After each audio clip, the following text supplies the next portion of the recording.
Tu le sais, on dit que l'unité de base du vivant, c'est la cellule. Ça veut dire que c'est le propre des vivants d'être constitué de cellules. Ok, mais une cellule, c'est constitué d'autres choses aussi. On le verra plus tard, il y a des structures dans les cellules qu'on appelle des organites. Et même les organites eux-mêmes sont constitués, comme toute la matière qui existe, de molécules qui sont constituées d'atomes. Les atomes qui existent dans l'univers, on les connaît tous, c'est ceux qui sont dans le tableau périodique. Donc les ingrédients du vivant sont les mêmes que ceux du non-vivant. Ce sont juste les proportions et les recettes qui changent. Alors on va voir comment faire ces recettes. En premier, la plus abondante des molécules dans les êtres vivants, c'est l'eau. Chez un être humain, ça représente environ 60% de la masse d'une personne adulte, et ça varie au cours de la vie. D'ailleurs, quand on cherche la vie ailleurs dans l'univers, la première chose qu'on cherche, c'est où est-ce qu'on pourrait trouver de l'eau liquide.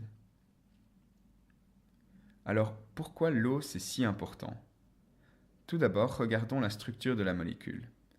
Un atome d'oxygène qui porte deux atomes d'hydrogène comme des oreilles de Mickey. Vu les différences d'électronégativité de ces atomes, l'oxygène adore les électrons bien plus que l'hydrogène. Du coup, les électrons de liaison entre l'oxygène et l'hydrogène passent beaucoup plus de temps autour de l'oxygène qu'autour de l'hydrogène. Et par conséquent, on a une molécule dont les atomes d'hydrogène portent une charge partielle positive, on symbolise ça par delta+, et l'oxygène qui porte deux charges partielles négatives, symbolisées par 2 delta- ou delta 2-. Donc, je répète, parce que les électrons passent plus de temps autour de l'oxygène a un excès de charge négative et les hydrogènes ont un défaut de charge négative, donc sont partiellement positifs. Et vous allez me dire, et alors? Et alors, ça change tout. La conséquence, c'est que la molécule d'eau a un pôle négatif du côté de l'oxygène et un pôle positif du côté des hydrogènes. Et du coup, comme les charges opposées s'attirent, la molécule d'eau va avoir des affinités pour tout autre corps qui est chargé ou polaire, donc qui lui-même a des pôles positifs et négatifs, qui passe par là. Imaginez un beau petit cristal de chlorure de sodium qui passe par là. Donc, chlorure de sodium, pour rappel, c'est le sel de cuisine. C'est constitué d'ions Na+, et Cl- qui sont collés les uns aux autres. La conséquence de ça, c'est que les molécules d'eau, elles vont plus savoir se tenir. Les atomes d'oxygène de certaines molécules d'eau vont se rapprocher pour entourer l'ion Na+, et les atomes d'hydrogène d'autres molécules d'eau vont s'approcher pour entourer les ions Cl-. Et la conséquence, c'est que si vous plongez du sel de cuisine dans l'eau, l'eau va venir entourer individuellement chaque petit ion. Le sel sera du coup dissous dans l'eau. Donc l'eau, c'est ce qu'on appelle un solvant polaire. Comme la molécule est polaire, elle dissout très bien tout ce qui est chargé électriquement, comme les ions, ou tout ce qui est polaire, comme par exemple l'éthanol, qu'on appelle communément l'alcool dans les boissons, qui est une autre molécule polaire, et du coup ça se dissout très bien dans l'eau. Je vais même insister un peu plus, l'eau c'est le meilleur solvant du monde. Même si ça ne dissout pas tout, hein. Par exemple les molécules non polaires, comme les triglycérides dans l'huile, ne se dissolvent pas dans l'eau. D'ailleurs, l'eau et l'huile ne se mélangent pas. Une substance qui se dissout dans l'eau, c'est ce qu'on appelle une substance hydrophile. Ça veut dire qu'elle aime l'eau en grec.